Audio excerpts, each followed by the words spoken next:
We were pretty famous back in high school. Trust us. Had a whole future ahead of us, but now we suck. All that potential now is flowing in the aqueducts. Through the sands of time, many did forget. But now our time has come to resurrect. But a podcast? Sad I know, but can you blame us? We are desperate to be much more than high school famous.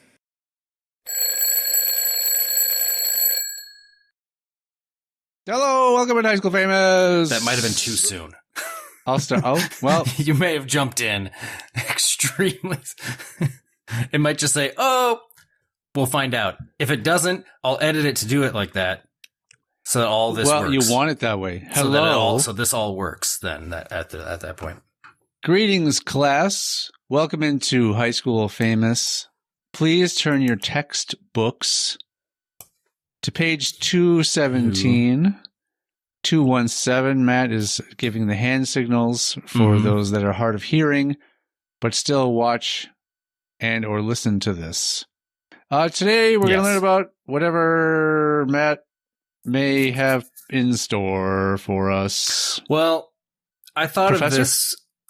Did you say professor? Professor? Professor. Yeah. Yes, students. So I thought of this the other day, I thought of this a while ago. 4 years ago. And no. It's so we've done something like this already. But we haven't done it with this particular subject. Okay. This is very much in your wheelhouse. Okay. And I guess I'm curious. I'm kind of curious as to my answers for all of this as well. And I'm very curious as to your answers for all of this as well. And I think even you won't really know what your answers are until you're going through it. So, okay. Give me just a moment here. And I'm gearing toward becoming mentally prepared. Yeah. So this is going to require probably a little bit more work on your end. Tier maker. Oh wait, I remember. Didn't we do something on tier maker before? We did. We did yes. we did a queen. So I can't see you anymore because I have this up. That's fine. I see both of us, which is weird. Yeah, you see both You're the of one us sharing. and the tier maker. But if I minimize this to a smaller, if I do this, are you seeing like? Oh wait, okay. Now I can see if I go back to Squadcast, I can see it, but I can't manipulate it from there. Oh, I see. If I move it off to the side, maybe, and then click this, but then it's going to do this, which is weird because now I have it in a smaller screen. Oh. I have it over to the side now, so that I can I still want to be able to see you and talk to you while also having this up. How kind of you. So there we go, everybody. Sorry for all the behind the scenes bullshit that just happened because I didn't test this ahead of time. We normally place these ugly things in front of the scenes. Yeah. So unfortunately, I don't know if this means there's going to be a little bit of extra editing for you on this. If you're going to show this and show bits of back and forth with us, or if you can just have all three of them on the screen at the same time, which is probably the easiest way to do it. We'll see. Yeah. So this is a tier list, obviously, and I'm very curious, Sean, as to how you would rack up and stack up every Tool song, since you are the biggest Tool fan that I know. So I have to rank these? You have to rank all of these songs. S tier being superior, best, most amazing thing, all the way down to F being fuck it, I skipped that shit on it. I skipped that on the album. Okay. Which there will be skippable songs because Tool has a lot of weird little instrumentals that nobody listens to. What did so we did this for Queen songs, you said? We did this for Queen songs, which we never finished. And I had made new tiers of what the tiers stood for. I didn't feel like doing that this time because I thought it was pretty lame when I did it the first time. So some people may have shared your sentiment. I'm not saying I'm one of those people. Well, I mean, I'm not saying that. You did say something about like white man or whatever that man song was. White man. It's called White Man. Yeah, white man. You said, there's a very quotable line of whatever tier you put that in. I can't remember. Yeah. Oh, so that's right. Wait, so you did not invent tiers for this? I literally just pulled this up. This was already a tier list that somebody had. Sure. And I didn't feel like I could manipulate it and change the tiers if I wanted to make them say different things. But I'm like, why? Let's just be, at least slightly professional here. I mean, I am wearing merch. Yeah. Should we start offering these for sale? I mean, if people want to if people really want one, they can contact us. We can definitely get them. We can definitely start that way. That's true. And, no sense in having what a happens supply without a demand. You know what happens when we ask listeners to contact us? Yeah. So there you go. That's the answer. Should we sell them? No. I've been meaning to. Hold on. I've been meaning to just walk away from all of this. It's not worth it anymore. He's back. I still have been meaning to send this to you. Oh, yeah. It's just been in my dresser drawer since I got it. And now the weather's changing. So you wear hats like this year round, but I do, but now I have a different set of them because I have teeny weeny beanies so they don't go over my ears. Well, then maybe you'll say this is for a winter. That'll be a winter hat for sure. But what I'm guessing is more likely to happen right now is instead of me like sending it to you, I'll probably just come out there and visit at some point and just bring it with. Yeah. Did you own that at the time? Or did you have that in your possession the last time you came to Chicago? Was that in your house? Okay, so that was purchased after that last time you came out here. Yeah, because it was the same time I got this, and I don't think I had because I wore this. The trip I remember wearing this was Colorado. Okay, and so I don't think I had. That was definitely after. Yeah, so I haven't owned these items. Okay. Since after I visited you last. This just shows the listeners and the viewers how often like we actually talk about stuff outside of like here. I mean, we talk every once in a while out here, but not much. So this is why we have to like get all this stuff out and dealt with because we're chatting now. So we have to like figure all this kind of stuff out on the air versus just having a conversation. Wait, we talked each other. I know. I mean, we talked earlier today. We did, and before that, we went on and on about Pal World and stuff like that. Yeah, we had a conversation about Pal World. We were talking about your car all day today. Not all day. We were talking about your car earlier today. Hey, let's update the listeners. Yeah, I purchased a vehicle today. Sean is a car owner.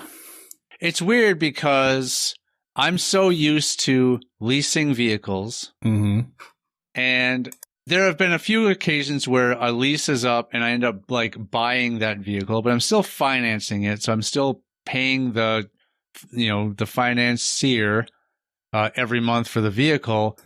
And right. It's always like, well, I'll just keep this for a while, then I'll trade it in and I'll get some other car. And this is not something I've experienced since at least my first car, if not my first two cars. Yeah, ever since I gave childbirth. I think it was your first two because your Buick was the first one, and then that one did you have to get rid of that one because you crashed that one, right? Well, I did, but I got it fixed, and I drove it for a while fixed after. But then something else crapped out on it, like mechanically, like long after that. I couldn't remember what actually ended up killing it. I don't remember what it was either, but yeah, it was something mechanical, like an engine issue that was like, well, it's not going to be worth repairing this. So I think then the Toyota was after that, right? Yeah, it was a 98 Camry with gold accents, a black car with gold accents. Sexy. Right. It's like a Batmobile. Pretty much. Yeah. I mean, I did it after because those Batmobiles came before this car. Right. So I can't even claim to have done it first. No, but this car, I walked in, I had the money, I paid in full for the vehicle. And so there is no one, I owe no one for this car. And it's very strange. It's almost like I felt really worried driving it around. Yeah. like, 'Cause you're like, I fully own this thing right now. I fully own it. It is insured, so it's not like that's the thing. Is like, yes, I own it. If anything goes wrong, I'm responsible. But if something major happens, it's not like I'm out anything. Yeah, I think it's just like the regular maintenance is now on me and no longer because leasing, at least through Toyota, which I've done historically, is the first 2 years of a lease is maintenance is 100% covered. Like your oil changes, they rotate the tires, they top off all the fluids, they do little inspections. All that is all completely covered under the lease agreement for the first 2 years.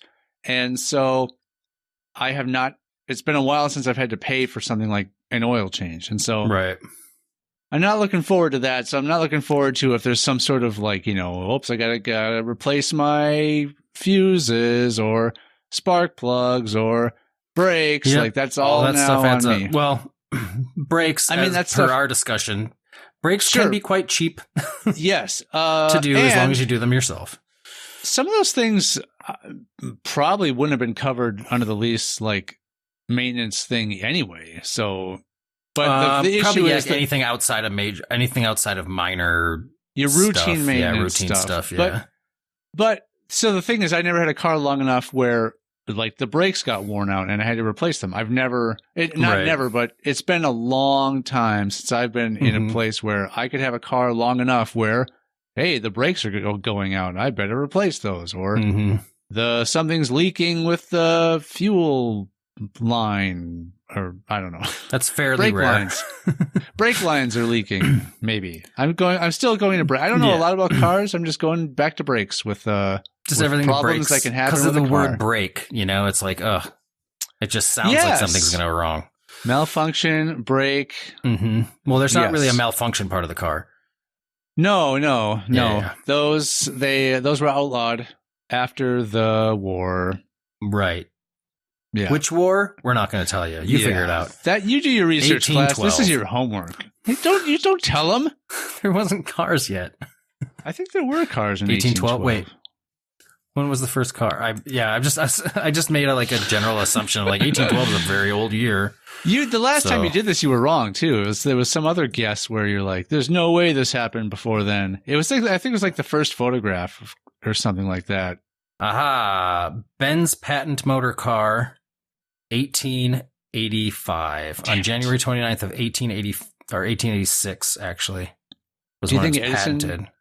You think Edison tried to claim to have invented the car as well and make his own car using patent information? I mean, possibly.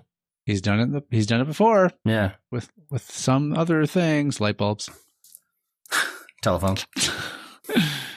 It wasn't Teletubbies. Oh, speaking of, I'm sure that's a reason why Teletubbies is fresh in my mind. My son and I went to see Comedy Sports last evening. Do you remember the game 5 Things? Vaguely. That's where you have to, there's 5 things on a big whiteboard, but it'll be something like, what's an activity? Oh, like what's a sport? Someone will say baseball. Skiing. Right? So let's say they say skiing. Oh, but instead of skis, they're on what? And the audience says something. And they change they change what the skis are. They change what the snow is. They change a couple other things of the activity. Right. So so anyone else that doesn't know, they change the aspect of each of the 5 things. Like, let's say, what's a mundane household chore? Laundry. Okay, you're doing laundry, but instead of laundry soap, you're using, audience yells something out. Meth. And instead of a washing machine, they're using, an alligator's mouth. Yeah, there you go. Stuff like that. So then someone from the opposing team or the challenged team that was left outside to not hear any of these things gets brought back in, and the teammates have to try to give them clues on what these activities are and what the changes are, but they can only speak in gibberish, and they can only sort of do hand gestures to sort of mime some things, but they can't actually mime the activity until the person that's supposed to guess realizes what it is and mimes it themselves first. Anyway, blah, blah, blah, blah, blah. Historically, I'm not sure how many times you've seen that game played. I've seen it plenty of times played. The person guessing pretty much does a pretty solid job of guessing every one of the 5 things. Occasionally, there's 1 or 2 things they have to clean up. They call it when they get like 3 of the 4 changes right, but 1 other thing is wrong. So they're like, do you want to clean that up? As in try to get them to guess that last thing. Mm-hmm. But they're typically pretty good at getting all 5 things right, or 4 of them, something like that. This string of 5 things, the person got 1 of them right. Wow. I'm not sure why it was so. Maybe the guy was just off that night or something, but his guesses were all over the place. And one of the things that they said was, I think you're not. The activity was being performed not with something you normally perform it with. It was with friendship. Oh, yeah, that would be tough to try to. They're trying to mime friendship, and that's not easy to do. So one of his guesses was that it was with the Teletubbies, and so. So yeah, it was good, but that was the worst I'd ever seen it, as far as someone unsuccessfully guessing the 5 things. I'm trying to think if I've ever seen it where they didn't get them. But I don't know. But then for the last game, it was like, I forget what they called it, but you have someone from the audience sit down on the stage on a little chair, and then they have like a crown helmet thing they can wear if they want. Mm-hmm. And someone will say, like, the ref will say something like, okay, give me an animal. And then someone in the audience will say, like, a cat. Then the person who's on the stage, the audience member who's on the stage, people will walk up to them, and then they just have to say, fetch me a cat. And then the person will have to give some punny joke like that, like, I'm really feline this task, stuff like that. That was one of the things said that night. That's how I thought of it. Right. But I was going to say, you're not that clever. No. But a little bit begrudgingly, my son was the person who was pulled out and set on stage, and was the one who had to say, fetch me of this and fetch me of that. He did great. He did fine, because it's easy to do. You just say, fetch me, and then whatever it is. Right. But, so then they took a picture. All the cast was standing around him and took a picture with him sitting on the bench, or the little block. And so it was just cool. He's like, you should have gone. He was trying to push me to get me to go up, right, instead of him. He didn't want to do it, I guess. But yeah, so that was pretty fun. And I think that's all I have to say. One of the activities was skydiving. But instead of a parachute, I suggested that it be loose tools. And so they had to try to guess loose tools. I mean, yeah, loose tools would be. The people kept like using different kinds of tools to do different things, like screwdriver and hammer and wrench, and then they would go like this and put it in the bag, like their backpack for skydiving. And he kept thinking that they were screws or nails, and not the tools he's using to manipulate these things. Like they were removing nails and removing screws. Yeah. So then at the point where, like, do you want to clean it up? And then they go, like, yeah. And then the one teammate comes out. She goes, blah, blah, blah, blah, blah. It's loose tools. She just said it. Because they're like, he's not going to get it. So it was an entertaining evening. It's been a long time since I've gone to Comedy Sports. It's been a little while for me too. I mean, not nearly as long as you, but it was fun. Is it still in Calhoun Square? No, it's not. For a long time, it's been at this place called Strike Theater, which is the theater I did my improv classes at. Okay. It's a pretty small. They're not even on a stage. Were they on a stage at Calhoun Square? Mm-hmm. Okay, they're not even on a stage. It's just ground. It's just level with the rest of the floor. That's the third place they've been at since we started seeing them back in the day. Before Strike, they were at some other place even after Calhoun Square. I forget when they've moved into Strike, but the seats are all raised like bleachers. Okay. So instead of the performers being elevated, like people sitting are elevated. Unless you're in the very front row, then you're ground level. But yeah. But I did find out in April they are offering improv 201 classes. Okay. I don't know if I mean, I don't have the money to sign up for something like that right now, but But that was the first time I had seen 201 as a class. Well, anyways, this is a tiers list. Yeah, so this is a tier list. Really got us off track. So, Sean, you are a fan of the band Tool. It's been fairly, it's been input into people's brains for a long time. I like how you say it. Like I like how I get singled out for it when, like, you could say that you are also. But you are on a much different level than I am. So, yes, I like Tool. They are a great band. However, how many times have you seen them live? More than you can count on your fingers. Yes. Mm-hmm. I don't know. Without doubling up, I should say, because obviously I'd have to think back, but I think it's somewhere in the area of like 18 or something like that. Yeah, and I'm trying to think. I've maybe seen them 5. Did I tell you about the Tool in the Sand debacle? Yes, you kind of did off of here, obviously, but we kind of briefly talked about it.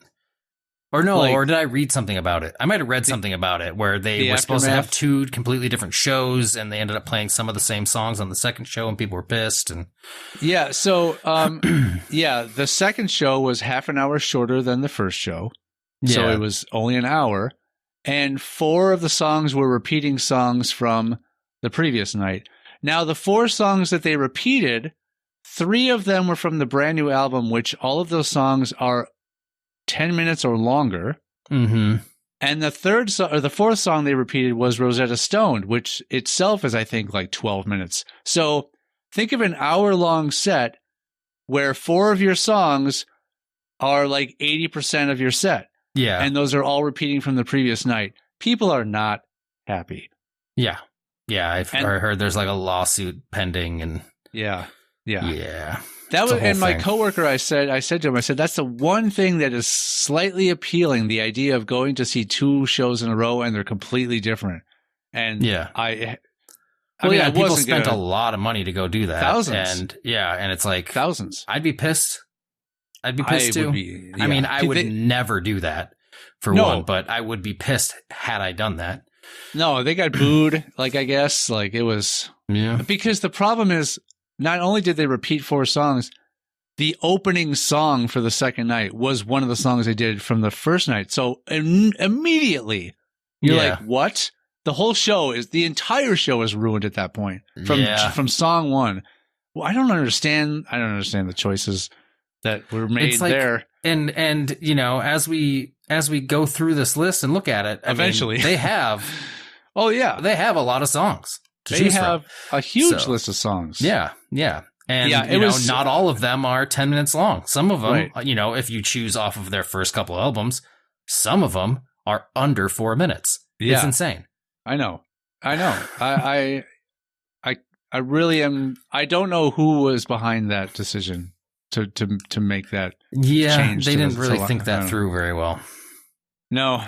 Well, so yes, I slightly single you out as a Tool fan for a few reasons. 1, you've seen them a lot. 2, True. They have historically been your favorite band since we've met. True. No, really? Has it changed since? No. I mean, or you think I met you before you were into them? What year do we meet?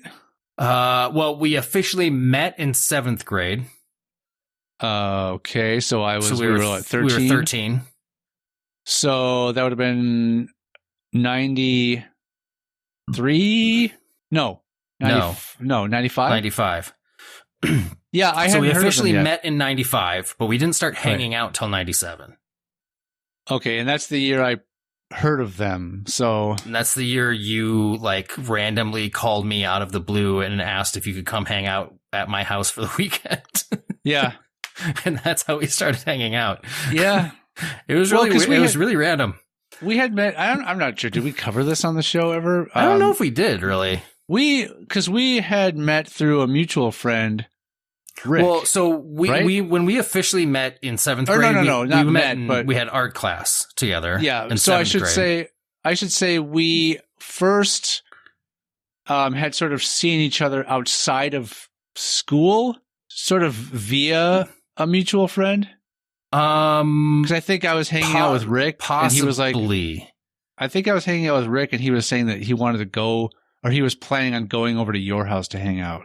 Something like that, yeah. And I had no idea that he, like, was friends with you. Yeah, because I had known Rick since grade school. Yeah, so I had no idea that you guys, like, hung out or knew each other.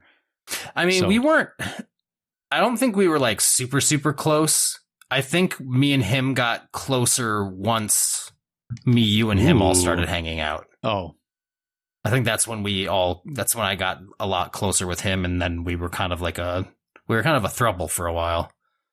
You could say trio. You don't have to make it, I mean, like a romantic entanglement of some kind. Just say trio. For whatever reason, the word trio was not your default description of us was throuple. That's gross. Yeah, I never considered ourselves a throuple, to be I mean, perfectly honest, but I don't consider things.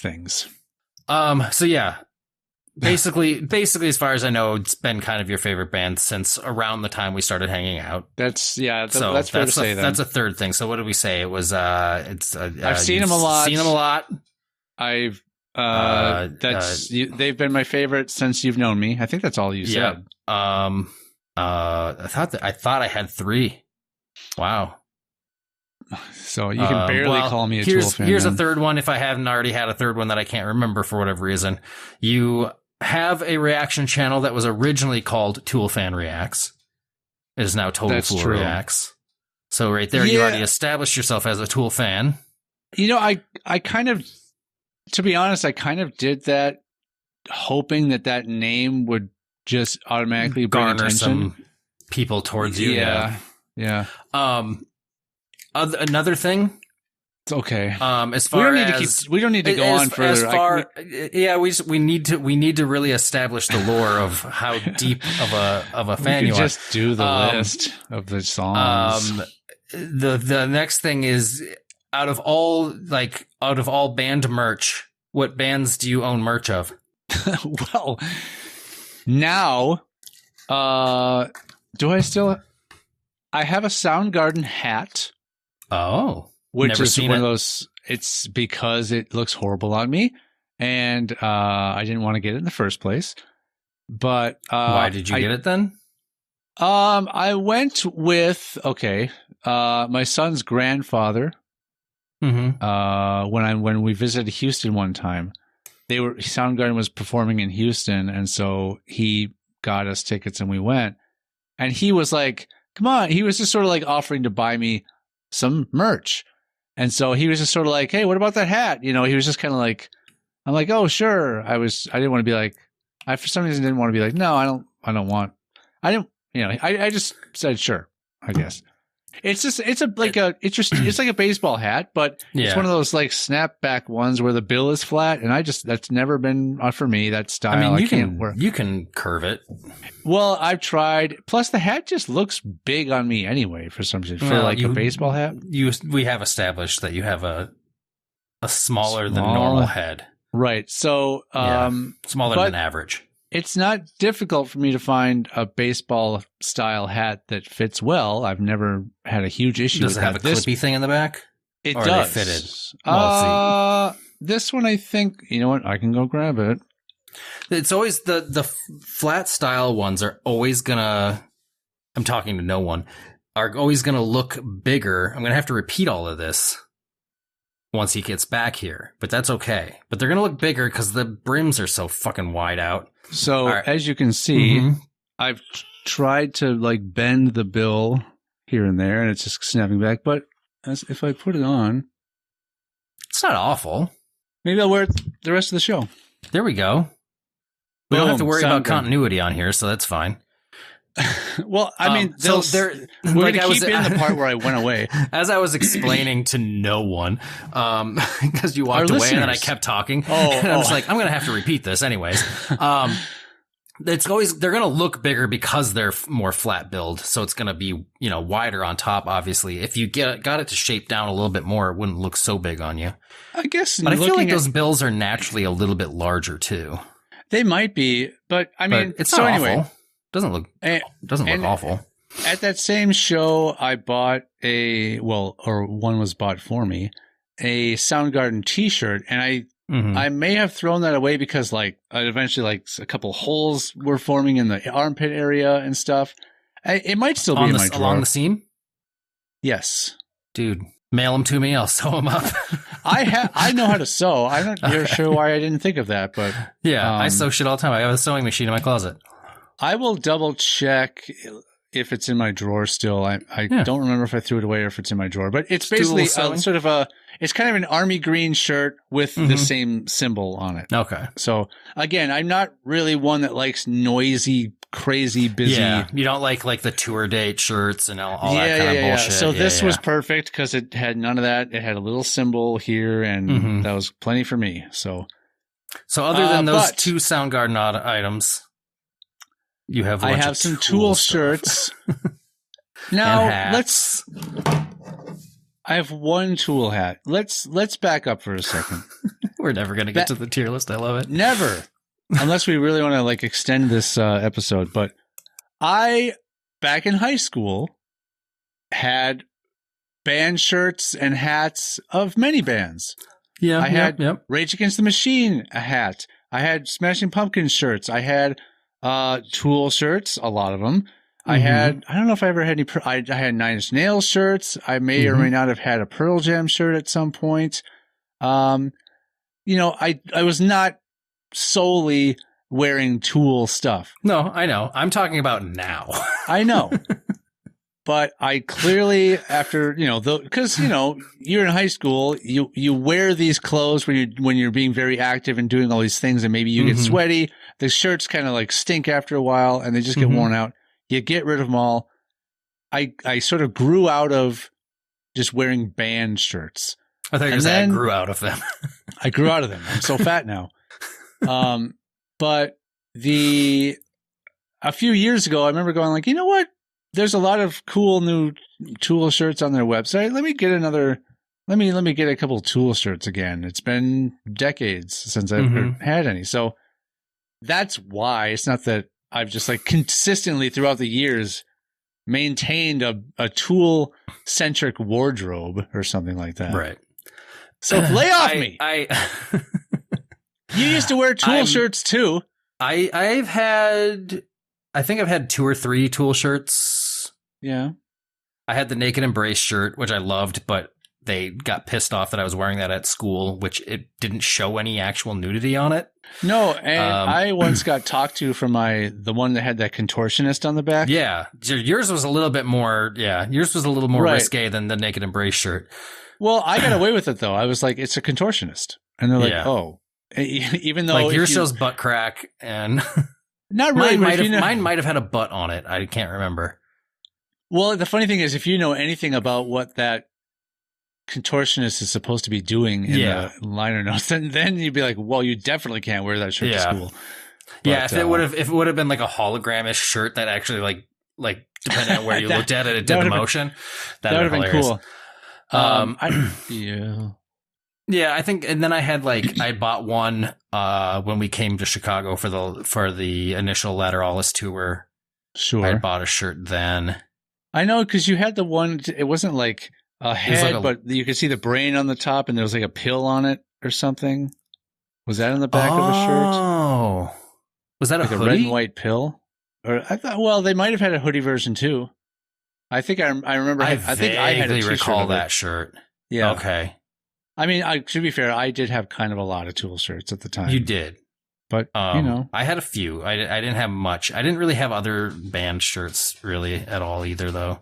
I didn't really buy a ton of stuff. But regardless, I'm obviously teasing the shit out of you. You are a fan of Tool. It's possibly your favorite band. At least it's one of your very favorite bands. You've listened to their music for many, many years. You have opinions on their songs. I'm curious as to your opinions. So we're going to run through this tier list. Some of it will go faster than others. Some of it might be, some of them might be thinkers of where you want to place them on this list. You obviously have choices S through F. For anybody not familiar with tier lists, A through F is pretty obvious. S just means it's like the superior, best, most amazing, supreme. Top I think maybe it's used. Yeah, it's top tier song. It's hands down best song. So we're gonna place this based on your opinion. I might chime in what my particular opinion is on a few of these songs. I literally had to go through yesterday and skim through all of these songs again to refresh myself because I don't listen to Tool super often anymore. Sure. So a lot of the songs, I just could not remember for the life of me what they were. Sure. Especially a lot of the little instrumental songs that you basically just kind of skip. Yeah, I might not know all the names of those, especially on the new one with those weird things, but yeah, and I really didn't know the new album very well because I've listened to the new album one time through ever. There's a couple songs on there that I've heard multiple times just through different things, but for the most part, I don't really know that album at all. So let's get into it before we don't. So it's all in order. It's everything from Opiate through to Fear Inoculum, including Opiate 2. It also includes Salival on here as well. Not included in streaming services. Salival is not included. Oh, really? I mean, nothing on there really super worth being on streaming services. This even includes the well, some of them include the hidden songs and some of them don't. So I don't know if you want to judge some of those songs based on the additional hidden song or not. But we'll just go through it. It's all in complete straight order. So, first album, Opiate, we have the song Sweat. Sweat. Mm-hmm. Okay. So I got to pick it from the tier list. See. Yeah. How long has it been since you've listened to Opiate? It's been a while. Yeah. It's been a while. I'll say this. I've seen them perform Sweat live more recently than I've listened to it. And that was back in 2017, maybe like 8 years ago or something. I'm surprised they're playing much off of Opiate. I mean, we heard them play Opiate in Chicago in 2001. Yeah. They do every now and then. It's not, I mean, Opiate is probably the one that is still most often played from that album. Yeah. Especially once Opiate 2 came out. Yeah. Sweat. I'm trying to think of what other ones I've heard. But let me see. Let's just stop diverging and just go, or diverting. We can just do gut reactions, and we can always move these around if you make a decision later. I'll jump. So I'm just going to have to call it. Okay, here's my question. Am I putting this in ranking of all the Tool songs or just what I think of it as a song? Or is it among the Tool songs, where do I put it? I think it's just where do you think it would rank on a tier list of Tool songs? Yeah, because if you're ranking each individual Tool song, we need a longer tier list. Right, but then you're just ranking them 1 through 0, 1 through whatever. So like let's say if I say that Sweat is a C. Okay. Right? Am I saying it's a C among all the Tools tracks solely, or a C among music as a whole? Oh, yeah. I would say compare it to Tool songs. Okay. Yeah. Compare it only to Tool's music. Yeah. Okay. Sorry, I misunderstood what you were saying. I'll say C for Sweat. And like I said, these can all move around. Yeah, they can. If you find another song in here that you're like, oh, Hush. Hush is a C tier, but I like Sweat better. So let's move Sweat up to B. We can move stuff around as we go. So yes, Hush is the next song. Okay. The first music video for Tool was Hush. True. I'll put that right there. I mean, I feel like most Opiates probably going to be a C tier. Yeah, unless you ask, our friend Brooke, she still puts Opiate as the top album of theirs. Oh, I 100% disagree. But me too. But it's not their best album. Opiate. But guess what? She's not on the show, and this is not the list for her to rank. Yeah. If she came on here, we wouldn't let her do this. Even if she asked. To me, the song Opiate was my favorite song for a long time. Like of theirs or songs? Of Tool's song. It was my favorite Tool song for a long time. I don't think it's my favorite Tool song anymore. I think it's still within the top ranking for me, but All right, Part of Me. C. I mean, Okay. Yeah. Cold and Ugly. Oh, Just wait, I was playing the mixing song that in your up. head a little bit. Yeah, no, I know it. I was when you said Part of Me, for some reason I was thinking more of Cold and Ugly. Cold and Ugly. It's one of the 2 live songs on the album. Right. I'll say C for that one too. Now, Jerk Off and Opiate, I think, are the best 2 songs on this album. Yeah. Jerk Off used to be their closer song for many, many, many years. Right. Correct. I will put that as an A song. Jerk Off is an A. I won't disagree. I was going to say probably A or B. Jerk Off is very solid, especially on as far as the first album goes. Right. And then Opiate. Opiate. Probably put that as a B. Okay. That would be an A for me personally. Yeah. Do we want to get Opiate 2 knocked out? Just because. Yeah, might as well. Opiate 2, let's put it right up there as a B song as well. As a B as well. I would put Opiate 2 lower than the original Opiate. It's fine. It's unnecessary. It is, I was very surprised that it was released. Yeah. I'm like, I couldn't figure out why. I know it was because it was like its 30th or something anniversary, whatever, but I don't think his vocals are as good on it. Well, yeah. And I don't think I just don't think the extra like musical bit in the middle was necessary by any means. It was, it was long. Yeah, they been probably tripled the length of the song. Or doubled it, I think. The basic, just the raw vocal performance on the original is better. I do like some of the vocal effects that they put on the new one better, like they're cooler effects. And, I suppose I gotta like the fact that they got to record it with their much longer lasting member as the bass player. Yeah. He got to record Opiate, which is kind of cool. That's I read somebody since like I said, I listened to all this stuff again, so I just pulled it all up in YouTube and listened to it. And when I listened to Opiate 2, I actually listened to that all the way through because I'd never actually listened to it before. Yeah. And somebody's described it as like turning only Tool could take like a good 4-minute rock song and turn it into like a 9-minute funeral dirge. I'm like, yeah, pretty much. The funny thing is, when I heard it for the first time, I was listening to it. I'm like, this sounds familiar. And I realized I had seen them perform it that way. Oh, really? Years before it was released officially. Yeah. But yeah, anyway. So I keep them kind of on par with each other. There are some things I like more about each one. So that's kind of why I just kind of placed them in the same spot. I feel that. All right. On to Undertow. An album that sounds very similar to the first album, but you can definitely feel the progression of the band. Intolerance, I'm going to put that one.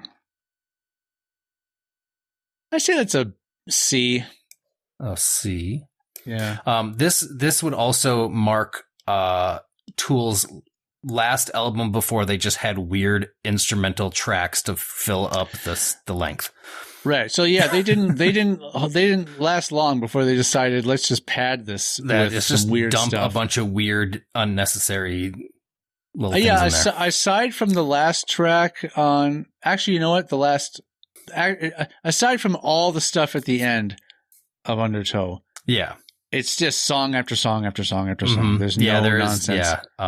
Disgustipated is a whole thing. It's on here as its own little thing. So it's a whole thing. It's a whole little thing on its own. Prison Sex. I think that's an A level. A level. B or A. Your choice.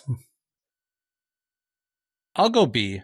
You'll go B? All right. I like when they added that extra live verse more. To it. As far as songs about child abuse go, S tier. S tier. Yeah. Sober? none better. Sober, I have a weird. It's so basic, but it's so popular. I think that to me sometimes, and it's to sound like such a fucking hipster. No, The fact I'm the same that it's way. so fucking popular kind of bothers me. Like when you look at people who like, if you look at reaction videos on YouTube specifically, the first fucking thing everybody like, there's 2 songs of Tool that everybody goes to first. What are they, Sean? They are Sober. Now, And? most likely the live 93 Reading Yes. Festival performance. And then second, the pot. The pot. The pot. Every time. Yeah. And I'm like, as far as newer Tool songs go, yes, the pot is good. It's heavier. Like I can get why people suggest it, but Yeah. is it the best Tool song? No. I think people go to those because they're like, these are some of the more digestible songs, and so not to scare people off. Like it gets their toe dipped in, and then they're like, okay, now you're going to hear the real stuff. Since you seem to be into this, we'll now show you the real crazy stuff. And it makes sense too, because it's like, because they are the popular songs, it's like, hey, yeah, they're toe dipping songs for sure. And then you can throw them into like the weirder stuff or the less popular stuff. Yeah, but it's weird because Anima was on the radio and Stinkfist was on the radio. Mm-hmm. Those are other ones that people do eventually. I feel like they do eventually get to those. Yeah. But yeah, I mean, I can see why people start off the way they do with certain songs with them. But all right, we gotta start getting to this. So did I put it somewhere? I'm not. gonna put it under C. Under C, just because of when something is so, it's such a basic song, and the funny thing is, it's actually kind of a song that came out of Maynard's previous band. It's 100%. Lyrically it is. Lyrically. Yeah. Yes. Lyrically, it's a song that came out of his band. I wouldn't even say lyrically. I would almost say more like melodically. Yeah. The lyrics aren't exactly the same, but the way he sings it is spot on, a carbon copy. Except for the pacing. Yeah. No, the pacing is much quicker on the old CAD song. Yeah. If you ever want to look that up. Children of the Antichrist Dynasty or whatever. Something like that, yeah. All right, yeah. So we'll put that under C. Bottom. I think that is, for me, I think it's either B or A.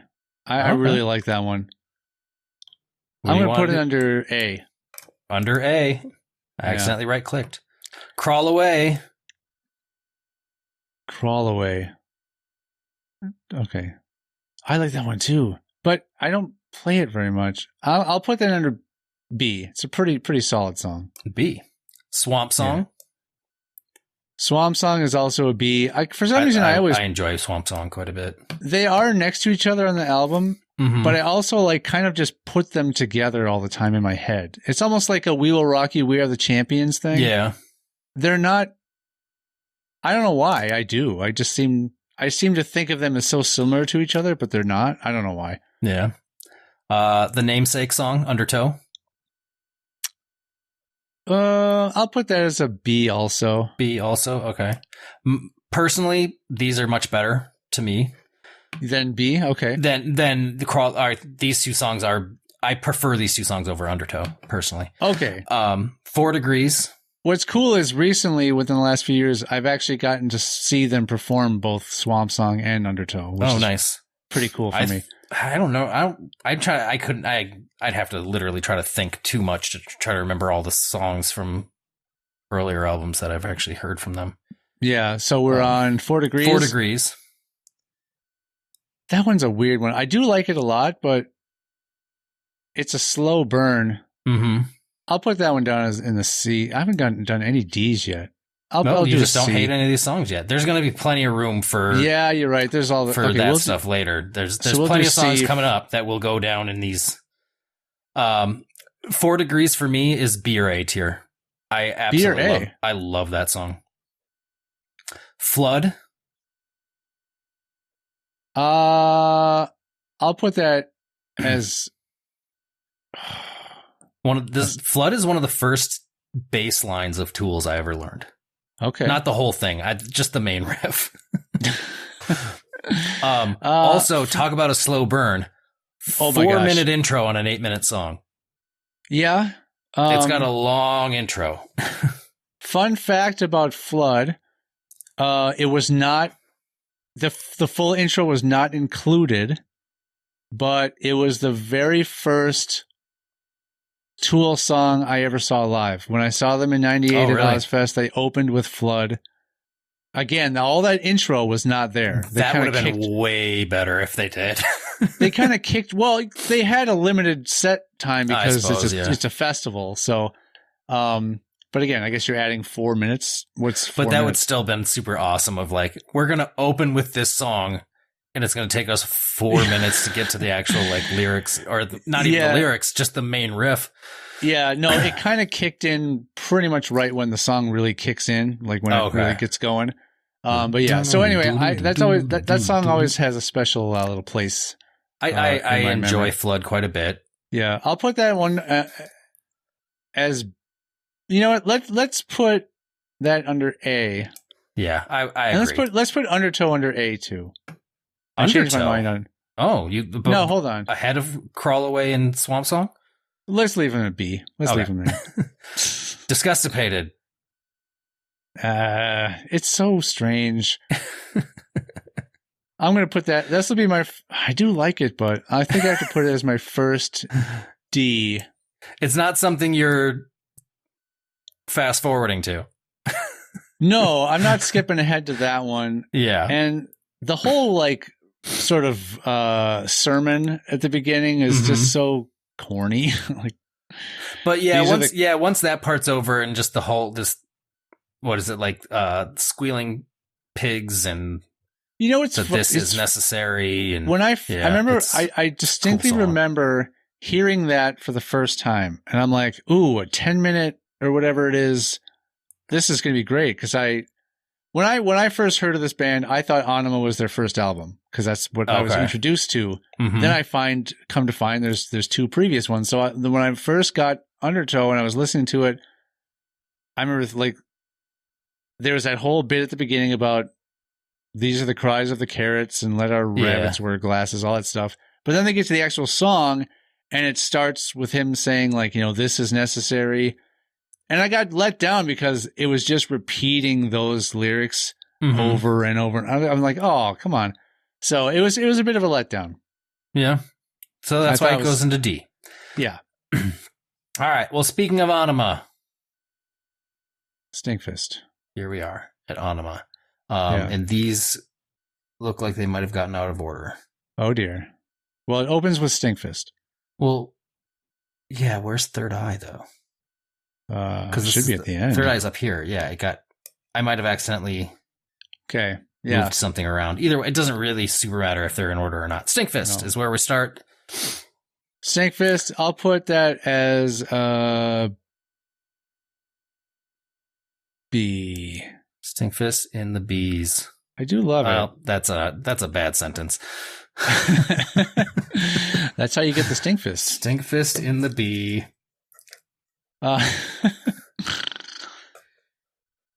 Next is Eulogy. Right? I think I'm going to put that as A tier. Eulogy. Yeah. Eulogy's a very good song. Oops. I'm going to. It's going to be, using extra fingers here. H. Oh, that's A also. That's A for me. A tier for H. I don't know why I like that one so much.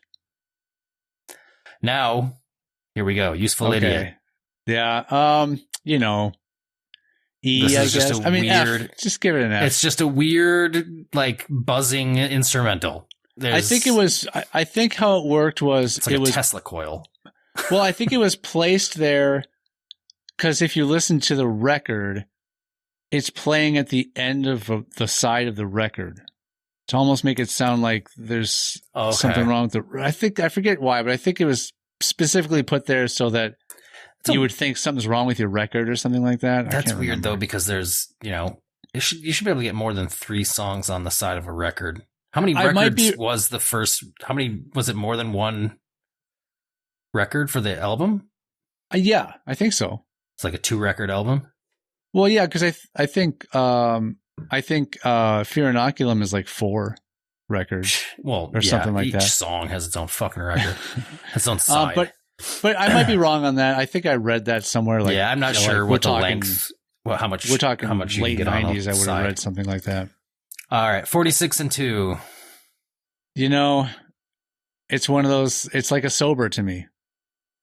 I mean, I say I like it more than sober, so I forget where I put sober. Sober is in C tier. So you want to go B tier? We'll put it in B tier. Okay. Even though they kind of ripped off a little bit of a riff from King Crimson on that one, it's quite Which obvious. I didn't know that until very many years later, and I listened to it. I'm like, oh wow, that sounds exactly like a King Crimson riff. 46 and 2 was my favorite song for a long time off this album. Yeah. Well, I kind of equal this one to the pot because I got those albums, obviously, like the singles that were initially released were out, but I really thought the pot was awesome, and then that became a single. I really thought 46 and 2 was awesome, and then that became a single after I liked it. Both of those were like that for me. Sean liked them before they were cool. I mean, they were always Maybe cool. it was the fact that you liked them that made them become singles. I don't think I have. You have a way of making things become single. I don't know what that means. So far, we have nothing in S tier, but we can reorganize some of this later if you feel like any of these are above and beyond. So, okay. Well, I know that we're going to come up to one soon. We'll keep going with your gut at this moment, and then we'll get there. Yeah. All right. Message Harry Man back. How often are you going back and listening to that track? I mean, never. I'll put it under E because it's slightly more entertaining than better than Useful Idiot. Yeah. Okay. There's at least like this delightful, calming piano music behind this disturbing voicemail. Yeah. Type of. I don't know if the voice. It's not. I don't think it's even a real. I think it's all fake. But anyway. Oh, it's probably a made up. Yeah. Yeah. Probably. Hooker with a Penis. You know what? I'll put that one as a B. Wow. Above what? I personally, this is my least favorite actual song on the album. Okay. Which, I mean, at this point, it's yours as well at the place we're at. Yeah. Just because everything else has been above it so far. But I'd put this probably in C or D tier, personally. Okay. I think this song, this sounds like it should have been on Opiate or on Undertow. It's a very Undertow sounding song. It could have been written around that time, maybe. Yeah, it could have been a spillover. Yeah. It's just, I get it. It's just it's the same level as the rest of the album. No, you're right. It's not as ambitious. Yeah.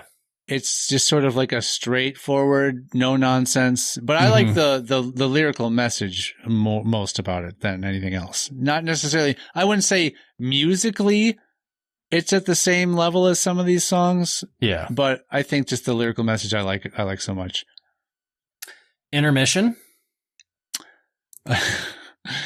As far as the instrumentals on the album, it's the most entertaining. Delightful. It's the most delightful, most entertaining. We've used this on school projects before. You made a skate video that we had a little intermission point in where it was like we filmed like driving around.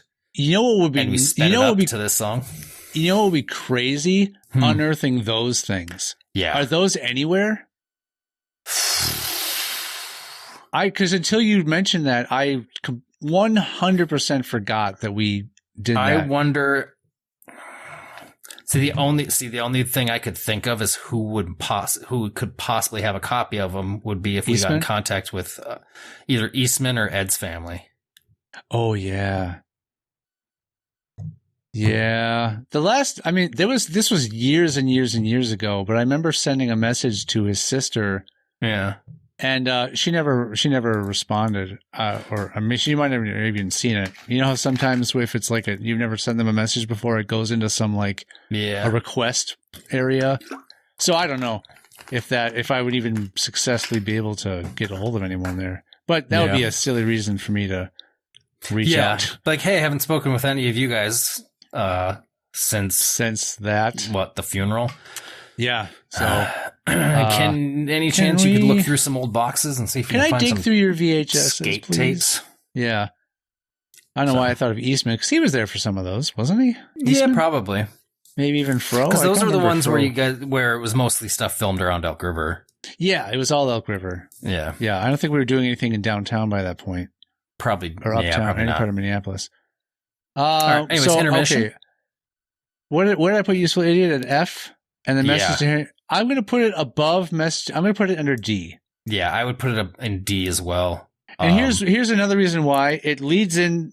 It melodically leads into Jimmy, which I actually will put that under A. Okay. For some reason, I think it's because I seem to like some of the less popular things more. If they speak to you, they speak to you, you know? Die Iota von Satan. I would also put this above the other two. Yeah. I'd put this probably with intermission.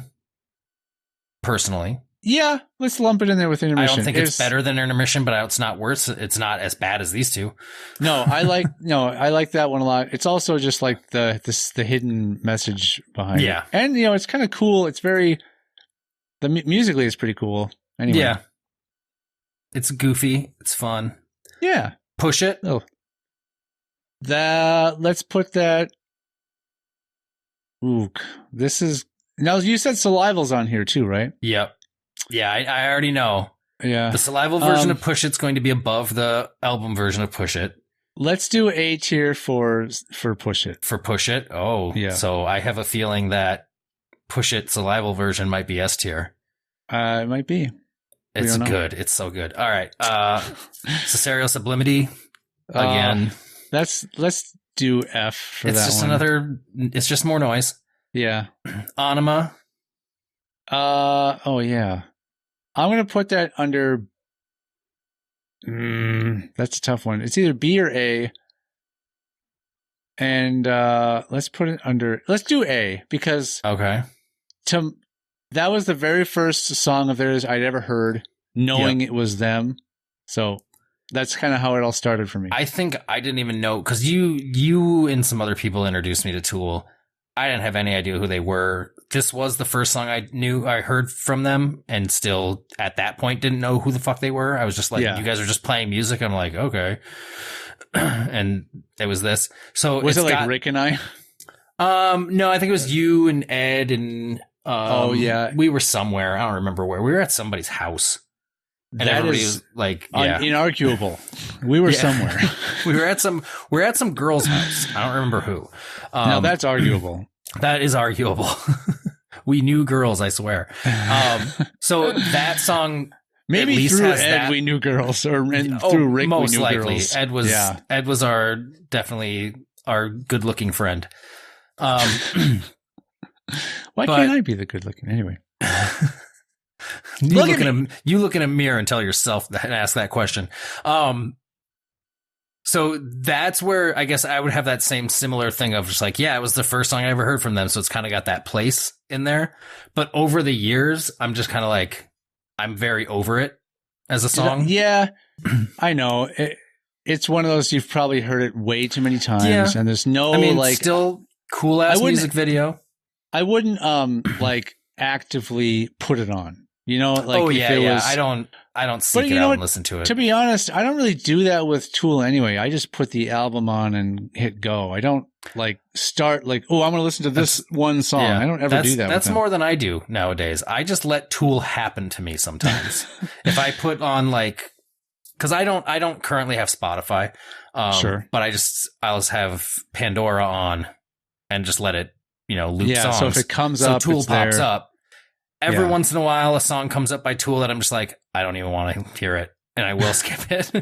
But a lot of times, but it also Pandora's really good at being shitty and playing the same fucking songs all the time. Like if I start it today and listen, and then I start it again tomorrow, the same fucking songs will come up. So I'm just like, so that's a lot of times why I'll also because didn't you skip, say it doesn't store your preferences or anything you said you liked and disliked? if you dislike it, will never play that song again. That's the one thing it does good. But if you like it, then it will play it much more often. Yeah, but as well as play things similar to it. But is disliking different from skipping, or do you have to dislike it to skip it? If you skip it, it will come up again. If you dislike it, it will not come up ever again. Okay. Yeah. Good to know. And you'll hear Pandora, much less which will of probably like that. Be never. If you have a specific band, if you hit dislike on a song, the chance of that band coming up again will be less often as well. It won't be completely gone. That song won't ever come up again, but yeah, there's less likely that band would show back up. So you kind of have to be careful. Yeah. I mean, Negative Ions. Pandora is a dangerous game. That's what F. Yeah. And then that's Third more Eye. Noise. But this Third Eye will also contain Third Eye does not have a secret track after it. No, okay, I couldn't remember. Third Eye is just it. I'm gonna put they don't Third do Eye. after the second album they didn't do secret tracks anymore. Correct. Okay. Right. They'll do like a sometimes after the closing like actual song there'll be like another track that is some just noisy thing. Yeah. But yeah, no secret thing. Third Eye. I'm gonna put this. I assume A, B, or C. Why? I'm just assuming. I think that that's our first S tier. Oh. For me. That's fine. This is your tier list. I for many, many years had held that as the top Tool song for me. Okay.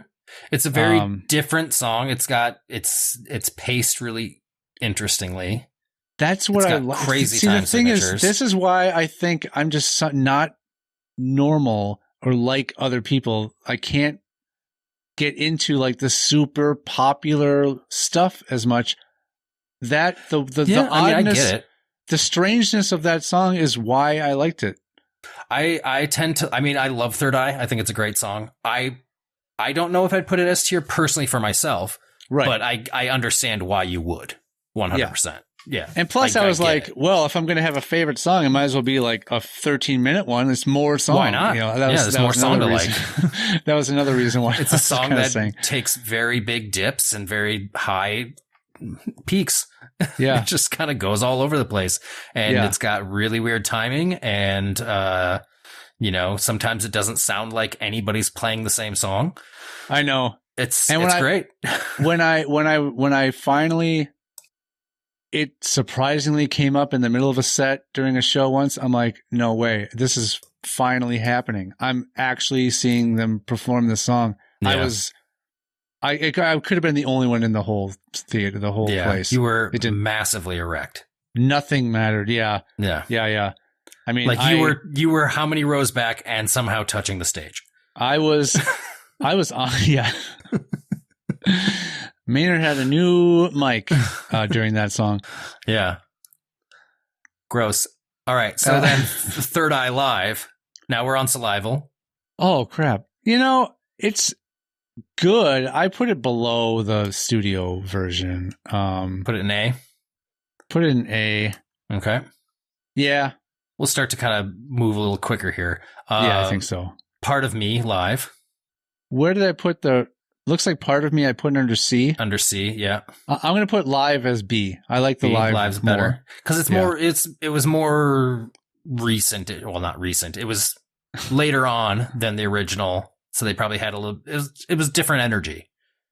Yeah. And I kind of, there were different musicians at that point.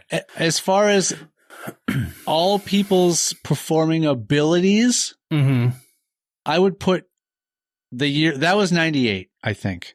When Salival came out? The recording of that. Oh, okay. I think that was kind of their time. That was their peak. That was Anima their came peak. out. That was that tour, probably. Yeah, I think performing wise, you could during the later tours when Lateralis came out, and obviously following that, there was some struggles on the side of the singer.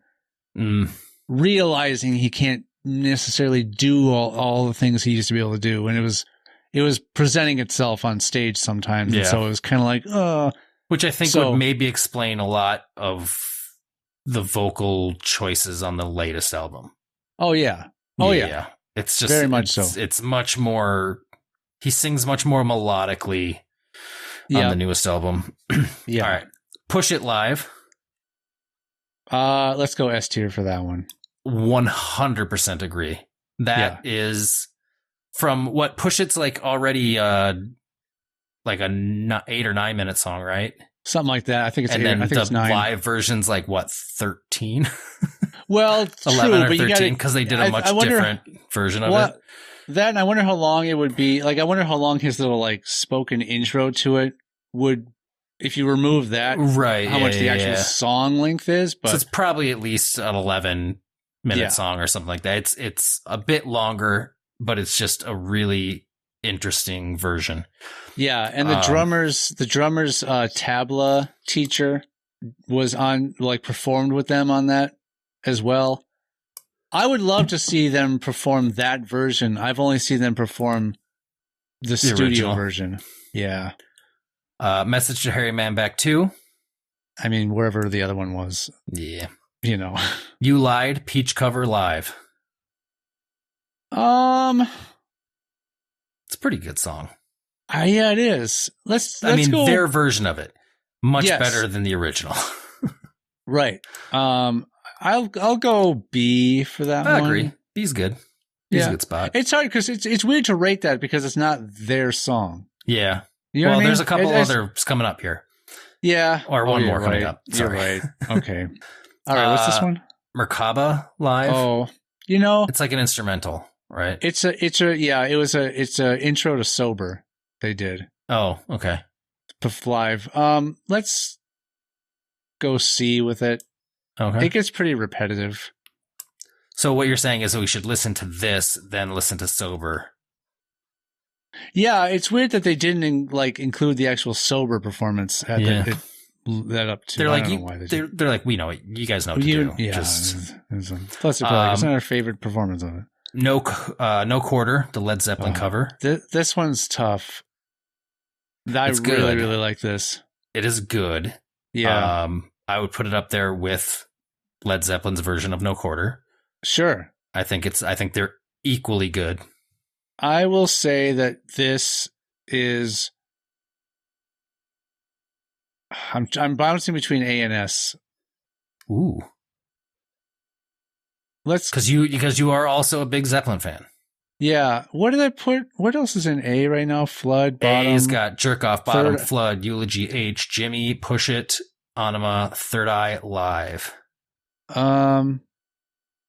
Let's do S tier. S tier. I don't care. Very well. Lamk, LA, oh, MC. God. This is the true Fibonacci sequence song. Is it really? What do you mean it's true Fibonacci sequence? The beat song? to the song is the Fibonacci sequence throughout the entire song. What are you talking about? When it's like it's just that beat in the background throughout the person talking. That's the Fibonacci sequence happening. No, it isn't. I'm pretty sure it is. No. It just adds one. It just adds one every time? Oh. Every time. Up to like whatever high number it gets to, like 50 something, and then it starts over at 1 again. I thought it was the Fibonacci sequence. No, trust me, I'm a dork. That makes sense. No, it makes sense because it would get way too many beats way too quickly. Yeah, so never mind. Okay. I thought I had read something about it because I don't listen to this song. Yeah. I'd read something about it and I apparently read something wrong. I'll do E, I guess. I don't know. It's not.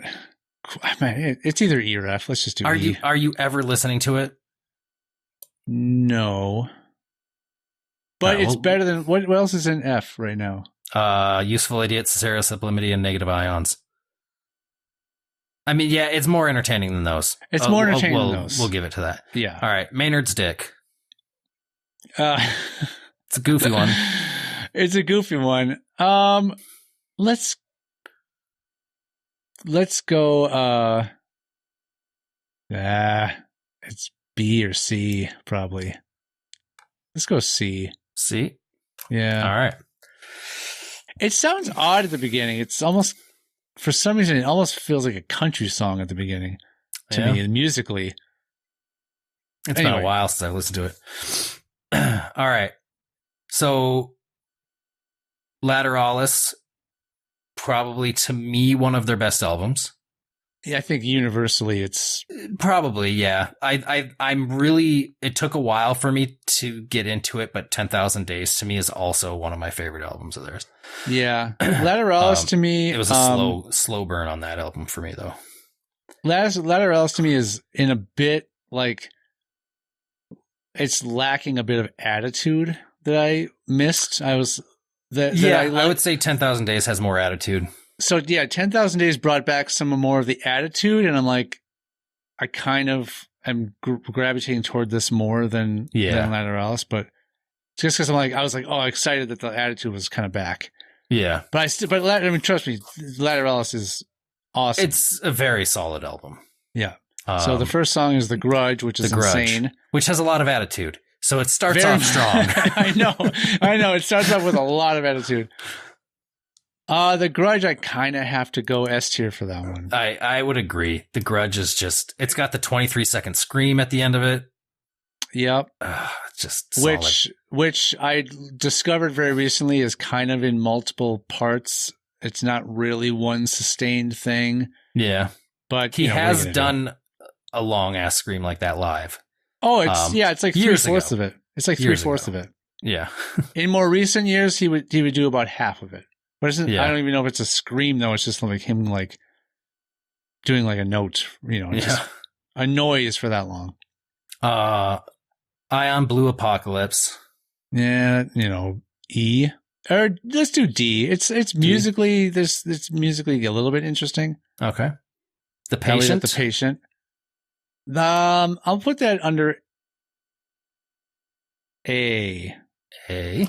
I like The Patient. I like The Patient. The Patient can stay. I got bummed because this last time when I did sort of like the little other 4-show mini tour of theirs again, they a little bit before that the shows I saw them and a little bit after the shows I saw them, they performed The Patient, and they didn't do it on any of the shows I saw. And I was kind of bummed because I hadn't seen them play that since Lateralis came out. So I was looking forward to seeing them play it again. But yeah, I'm trying to remember. I don't remember which songs we heard live on the actual Lateralis tour. Obviously, Schism or Schism, however you want to pronounce it. I say Schism. I mean, basically, we heard you and I. Like, I'm pretty sure I know what shows you saw, and I have heard everything off of there except for all Ticks the main and Leeches. songs. At least. Yeah. So we've heard everything off there except Ticks and Leeches. Oh. Okay. So Mantra. Oh, that's just a bunch of F. Yeah. Oh, wow. It's just a bunch of moaning. It's a noise Maynard's cat was making and they slowed it down or something like that. Oh, really? Yeah, something really stupid. Oh. Schism. That's either B or A. I mean, this it was a single, It's a single. Also has a little bit of a more of a thing for us, as it was the song we made our claymation to. All right, let's put it in A then because A of that. tier it is. Oh, so I'll tell you this. This is recently, as in with sometime this. Maybe it was toward the end of last year. I can't remember if it was this year or the end of last year. Mm-hmm. The bassist got honored for some sort of like lifetime achievement equivalent award in like the bass world or something. And I would hope so. So he got this award, and I did not expect this at all, but Tool performed 2 songs at that award show. Oh, really? Like, to my knowledge, the only like professionally, like actual televised Tool performances that exist. I I do not know of them making any television appearances ever. Late night talk shows, none of that stuff. Yeah, because I know Maynard doesn't do that stuff. No. So, and another thing about it is, we've known that ever since the Lateralis tour, Maynard has been in the back on his little riser in the back and not being the front man anymore. Yeah. He was up front for these. Hmm. So they performed Schism, and I think they were performed. It's another one off this album, I think. Anyway, they performed 2 songs. One of them might have been off of 10,000 Days. They might have both been off this album. I can't remember, but that would have been the first time that they were performed in that arrangement on stage too. And I do plan to do reactions to those performances. I just haven't gotten around to it, so I haven't seen them yet. But interesting. Yeah. Little fact, fun or not. Parable and Parabola. I think we have to put those two together. Yeah. They are a package deal. I can listen to them separately. I will find myself listening to Parable all by itself without the need to continue on to Parabola. I mean, the continuation is just so good, though. It is. The way it just goes into it. It's a swell, kiss. And then the music for Parabola kicks in. I mean, listening to Parabola without first listening to Parable to me is weird. Well, I've seen it performed that way. I've seen them just jump out and jump into Parabola and not do, so let's just lump them together. Yeah, that's what I would think you'd do. Yeah, they're better as a couple. Well, then, are you doing Wings for Marie and 10,000 Days together? Because that's the same kind of thing. I personally would. I feel like that's one song. Yeah, so it really is. Anyway, so let's do those two together and let's put those under, I guess we put them under B. It's hard. I guess B. Okay. It's weird because if I were to separate them, I would put Parable as A and Parabola as B. Really? But since they have to be together, Parabola, I like it a lot, but there's just some stuff that I'm not really super thrilled about. It's like, there's some parts I'm like, well, that's okay. I personally think together they're A. I mean, if you want to separate them, we can separate them. You want to listen to or do each song separately, this is your tier list. We'll put them in B. That's fine. Okay. Ticks and Leeches.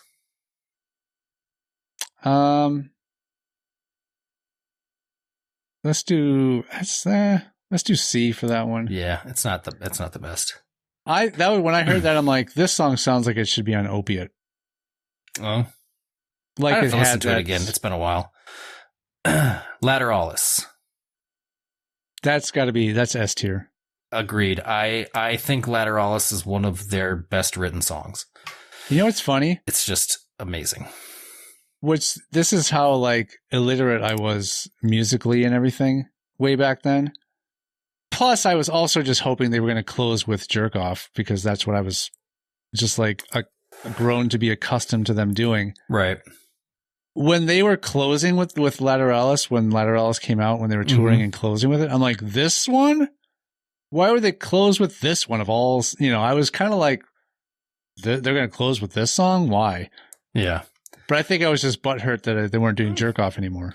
And then you listen to Lateralis more and more, and you're like, oh, no, this song's actually absolutely amazing. And once I learned about the whole Fibonacci sequence thing, after years later is when I learned about that. It's just really gone up and up and up for me. Yeah. As far as how much I appreciate it. Disposition. That one I'll put as a C or even let's do C. C. Reflection. I'll put that one under, it's either B or A. Let's go A with that one. A. All right. Although I don't find myself. I don't recall those two songs very much. They're they're kind of similar. They have some, melodic, they share some melodic elements. one kind of, they don't really lead in, one doesn't really lead into the other one, but they go nicely together. They go nicely together. The one Disposition is where he's very quietly just sort of saying, "Watch the weather change." And, yeah. That's a good song. It's a nice mellow song. Yeah. It's a nice sort of, I guess you call it a palate cleanser, maybe. Yeah. And Reflection is the more weird, trippy. Heavier, it gets heavier towards the end, doesn't it? It does. It starts off very light as well, but cool drumming in that song for sure. You have Triad. Oh yeah. You know what? People, I guess it's largely considered that Disposition, Reflection, and Triad are like the Holy Trinity. Like these three songs have to be played together. Oh. And Triad is completely instrumental. 100% instrumental. And it's a full song too. It's several minutes. Full instrumental versus most of this other stuff. Yeah, it's not like a filler. Yeah. It's not like a filler, but to me it was, I think that just to get all nerdy with how much I know about these guys. This album was written this was the first album that was written in the form where the three guys work out the music and then send it to the singer to do the lyrics. Right. Right? Because he was busy touring with the Perfect Circle and other things, and all of a sudden he just can't be there just waiting for them to write all the music and just sitting there doing nothing. Oh, yeah, because this was being written during Perfect Circle's first album, probably, yeah. Yeah, so to me, this Triad or whatever just seems like the three dudes just jamming. Yeah. It just seems like a big jam session. And Maynard's just kind of like, I can't sing over this. Yeah. So I don't know why people go nuts over this one. I don't. I'm going to put it as C. C? Yeah. It's good enough. It's better. It's above all of this junk. Yeah. And then. That's whatever that is. That's noise. That's dumb. That's just. Again, you can put that I can't even pronounce it. I don't know what it means either. I think it translates to something like the voice of God or something like that in some language, but that's that weird, like, supposed time this guy called into like a radio station and was going on and on about Area 51 and aliens and they're tracing my call and this and that. Then it sort of abruptly ended and it got a whole lot of attention. Because this guy called into a radio station to try to say all this stuff, and then the call got cut short mysteriously. And so that is this guy sounding very panicked, talking about Area 51 and aliens are real and all this kind of weird stuff. And they just had some weird music that they put underneath it. All right. Well, on to 10,000 Days. We're almost done. We have Vicarious. That one I go back and forth on. Yeah. I kind of put this with Stinkfist in a way. I kind of like compare the two. Okay. But musically, I think it's more interesting than Stinkfist. So wherever I put Stinkfist is in B. So you want Vicarious in A? Sure. It's a good song. You know, it might. It's not sort the of best song on the album. It's like low A, high B. Yeah, what's on the lower end of A right now? Yeah, just I put it above I put it above Stinkfist, but just because musically it's more interesting, but yeah. Zombie. That one was a slow. It grew on me. Yeah, it's very heavy. Yeah, it's a very heavy, distorted song. I love this song. I do too. I want to put it under A. I think. Let's put it right there with Vicarious. With Vicarious. I think personally, yes, A is good. I would pick Zombie over Vicarious to listen to, but I think A is good for both of those. Wings for Marie Part 1, 10,000 Days. Wings for Marie Part 2. I kind of have to, I think I have to go S tier for those. I 100% agree with you. These songs are absolutely amazing and desperately sad. Insanely sad. And you know They are so sad. what's so crazy about because Wings for Marie is so it seems really short, even though it's like 4 minutes or something, but Yeah. to me it's very musically interesting the whole time. Yeah. 10,000 Days is musically powerful, but a lot of it just is very just simple for a lot of it. It just sort of carries this steady thing just to kind of get you through.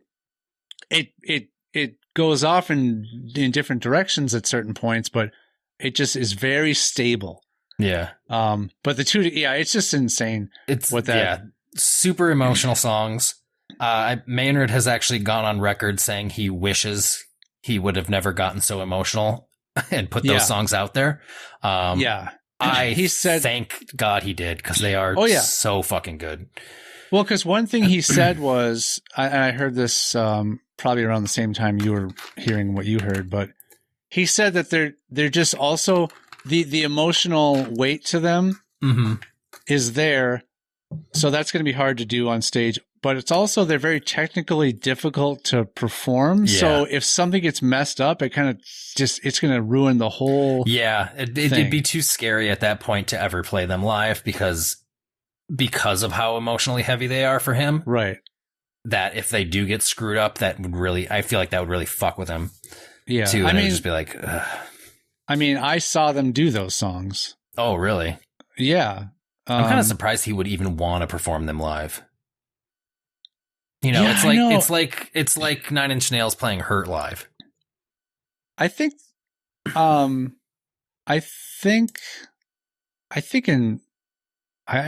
when I say more recent years, I could mean in the last 15 years.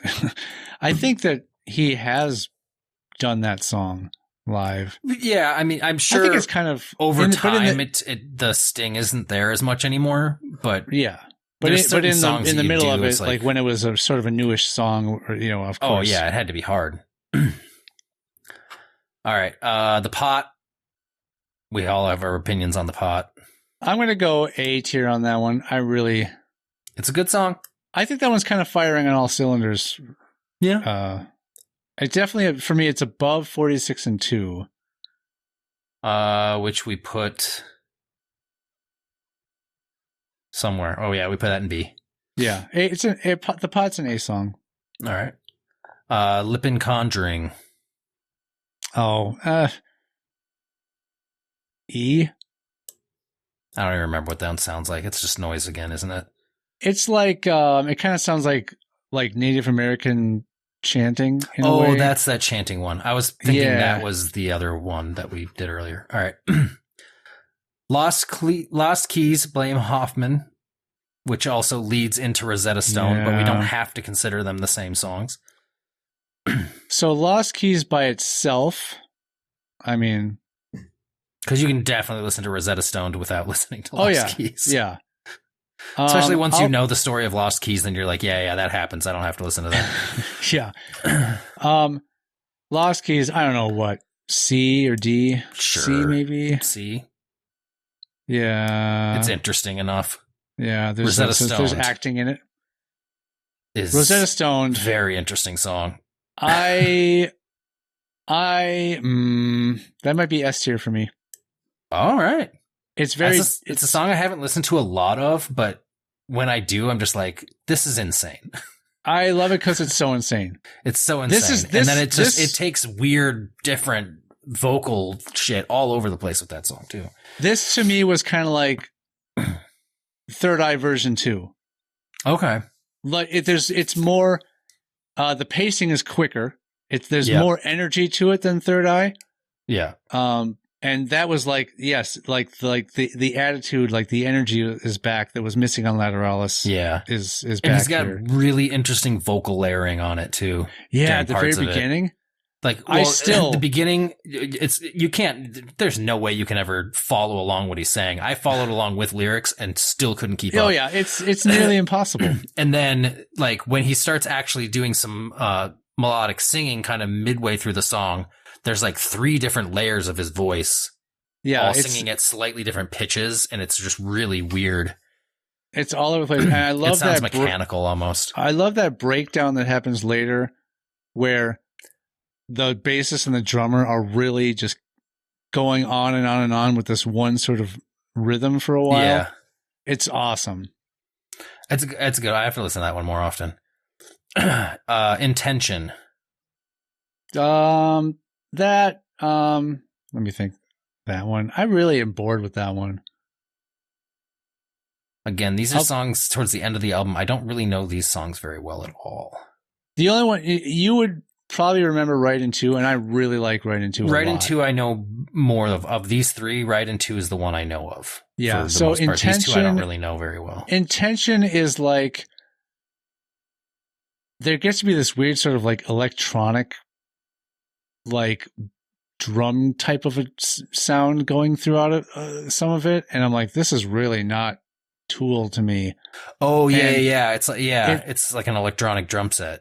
Yeah, and like, it's weird. This is stepping a little outside of what I'm used to for them, and it's like, I do like some of the lyrics about I forget. It's like, I think it's sort of like the beginning of man in a way. Anyway, I would put that under probably C. Okay. Right in Two. It's kind of a slower-ish song on the album, I'd say. Yeah, I'm going to put Right in Two under... I'm going to put it under A. All right. I think it's been a while since I threw something in A, I think. Well, we had the Pot and Zombie and Vicarious in there, all on the same album. Never mind. All right, never mind. Not quite. I mean, it's a good fucking album. It was. Yeah, it is. This album was such a slow burn for me though, because it came out in 2006, and which at the time we're like, man, it took Tool a long time to come out with an album. Just 5 years. Yeah, just wait. We haven't got to the last album yet. But that one, it took me. It took me almost probably a good 10 years before I really gave this album a shot. Because it is, well, it's hard to follow Ladder Alice because that was insane when it came out. So, and there were definitely when 10,000 Days came out, some of the songs on there, like Intention and like even Vicarious to me was sort of, I wasn't that sold on it at the beginning. I was like, maybe, not really digging this as much. But then, it's like the middle meat of the album was kind of like where it was the best for me. Yeah. And then that's Noise. Vigilante Trace is it's Noise. Just put it under F. All right, now we're talking about what is this? 2019. Correct. 2019's Fear Inoculum took 13 years for Tool to come out with an album after their previous. Was it worth the wait? Was it worth the wait?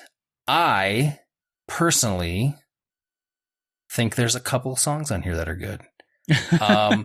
They're all good, but I don't think they're 13 years good. No. It's a very different sounding album for them. I think musically, it just didn't feel like musically it was more interesting than anything previous to it. Yeah, not really, except for maybe I'd say one song gets musically crazy. And they kind of just went, let's open the floodgates, but it also kind of drags on. Are you talking about Tempest? Tempest, yeah. I haven't listened to, like I said, I've listened to this album through one time. Yeah. I've heard a couple of the other songs a few times, but some of the songs I literally have only listened to one time. Yeah. Because again, it's probably going to be a slow burn album for me as well, where years down the road, I'll listen to it again and be like, you know what? It's better than I remember it being. Sure. That's what 10,000 Days did to me. Yeah. And I don't know if this will do that as much as 10,000 Days. I also agree. I don't think it will. I think I'll appreciate it a little bit more later. But I still don't think it's going to ever be above Ladder Alice or 10,000 Days for me. I did have a hard time getting into some of this. I was very, because it was underwhelming, unfortunately. Well, and what I thought of it at first was because you know, the guys, Danny, I think especially had said something like, this is the first time we were truly writing the music we wanted to write. And we weren't putting the pressure on ourselves so much to top what we did before or repeat what we did before, something like that. Okay. And, there's clearly, I mean, you know, Maynard is who he is. He's now in his like 60s. And so he's not going to be as like emotionally charged as he once was. Yeah, and so I think lyrically, like the emotional element is kind of lacking on this one. Yeah, I would agree. So I think I think some of it lyrically is just kind of like a little bland. Yeah. You know? Yeah. So let's start off with that opening track, huh? Fear Inoculum, which was the namesake of the album and also the single of the album. Does this include like the weird in-between stuff that's on the actual CD if you buy it? I don't think so. Or wait a minute. Hold on. Think Am I getting that backwards? Well, this has got 8 tracks, but I thought the album itself was actually 10 tracks. Wait, I think I have it backwards. I think the streaming, or like, you know, the streaming version has the in-between stuff and the actual CD itself does not. Oh. Yeah, I might be wrong. I can't remember. But Fear Inoculum. Mm-hmm. I think this one is largely pretty weak. I think it's a very weak song. Yeah, I mean, it's interesting. I would put it as a D. Oh, that far down. Yeah. I liked it. But again, like, I think I liked it in the anticipation of like okay, this album, yeah, it's new, and this album's gonna be like, we've been waiting for it. It's gonna be amazing. So like, okay, you know, this song's pretty good. It's not bad. It's interesting. It's long, as all of them are. What is like the shortest songs, like 10 minutes long? Right. Yeah. Nothing is under 10 minutes. Yeah. It's getting ridiculous. Sometimes you just need a good little 5-minute jam. Yeah. And I think they said a follow-up album, they will not aim to do that. They will not have all the songs be that. Well, yeah. It gets to the point where, especially if, like, in my personal opinion, this album just didn't grab me super hard. Right. So it's hard for me to go back and listen to a bunch of 10+ minute songs that I wasn't really I'm not overwhelmed by. You know, like I'm kind of underwhelmed, so it's just like, well, what's the point of going back and listening to it? Yeah, if each of these songs were basically, aside from a couple of them, maybe, if they were about 2/3 their length, way better. Yeah, for sure. The thing I don't like about Fear Inoculum, the song, is basically until the last 15 seconds. The last 15 minutes? No, for like maybe the last 15 or 20 seconds. There's almost no energy to this. Yeah. It's such a dud. And then it finally picks up and starts to feel like it's building and building, and then the song's over. I have to listen to it again. Yeah, and then there's that weird like spoken word part in there. I'm like, what is going on here? I am not. I like it live more than studio. But just I think a lot of songs can be better live. Sure. Just because there's not only is it like probably like there might be more energy behind it, but also there's something visual to kind of like. Yeah. You know, and you're having the experience of I'm at a concert hearing this live, and so it kind of gives a little bit more to it. There are a lot of Tool songs for me where obviously seeing them live is awesome, but they're also very awesome to listen to just studio. Oh, for sure. Yeah. This one is, I still will listen to it, but I would actively skip this one. Well, there you go. There are some very interesting parts that I like a lot, but again, it just feels like it finally started to get somewhere right as it ended. Yeah. I will say this is the first actual full song that you have put below C. Yeah. Is that, I mean, because everything else in here is little weird stuff. Hold on a second. I have Lost Keys as C. You do have Lost Keys as C. I don't know if this is below do you need to drop Keys. You don't think it's worse than Lost Keys? Do you think Lost Keys is too high? What else is in C? Like some of the other ones. I mean, Sweat, Lots Hush, of stuff Part off of Me, Opiate. Maynard Stick, Merkaba Live, 4 Degrees, I have 4 Triad, Degrees under Disposition, C? Ticks and Leeches. Yeah, 4 Degrees should not be in C. 4 Degrees should be higher than C.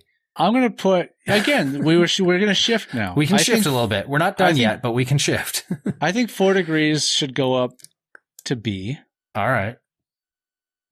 I think that Lost Keys should go down to D. Oh, okay.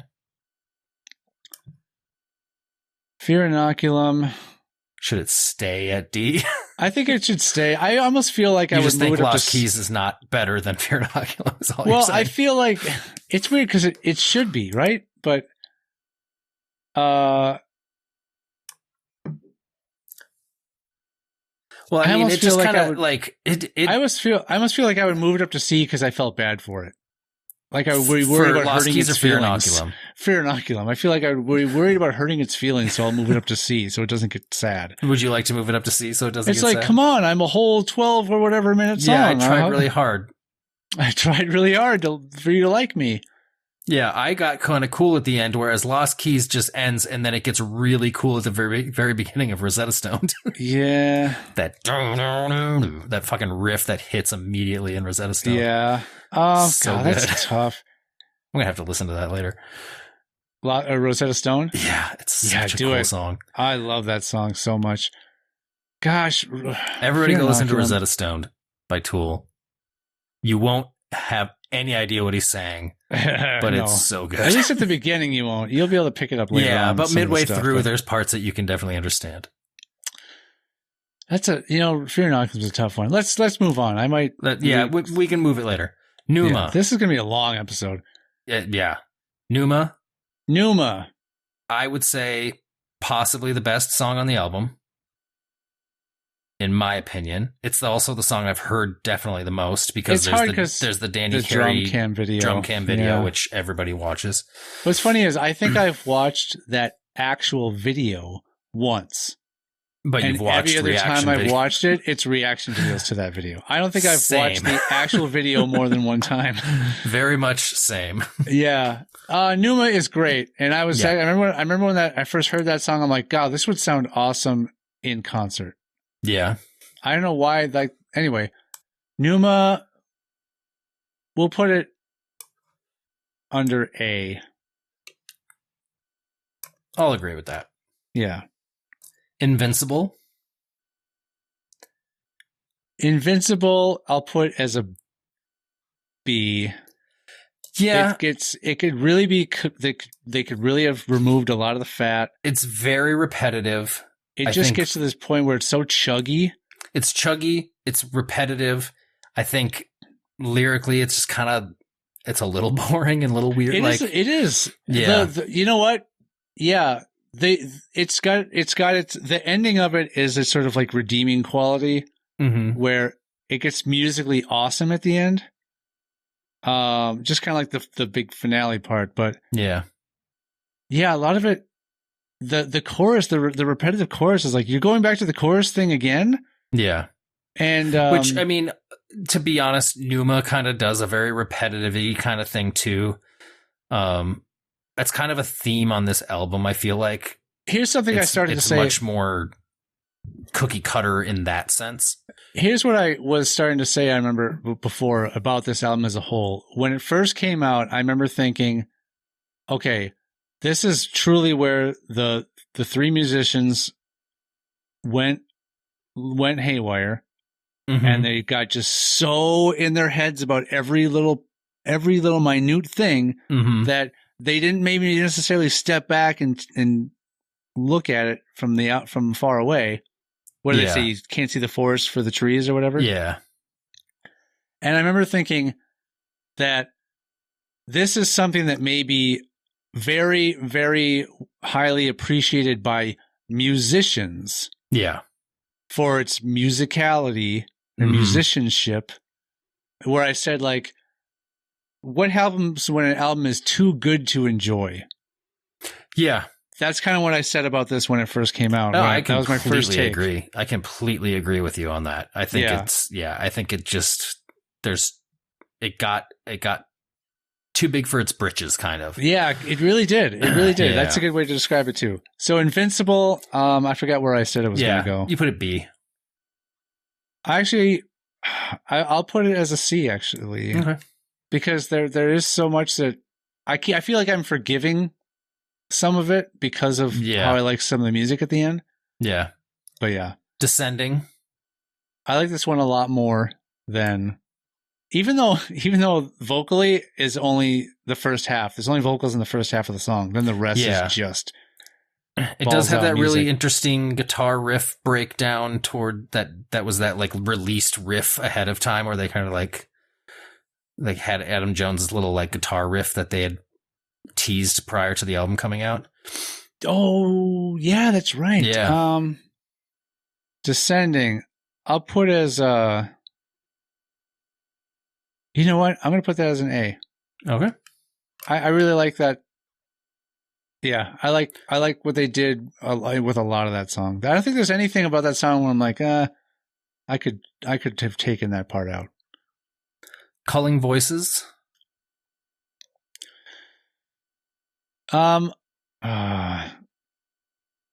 It's I'm bouncing between B or C on this one. Gut reaction. It does seem very simple. Mm-hmm.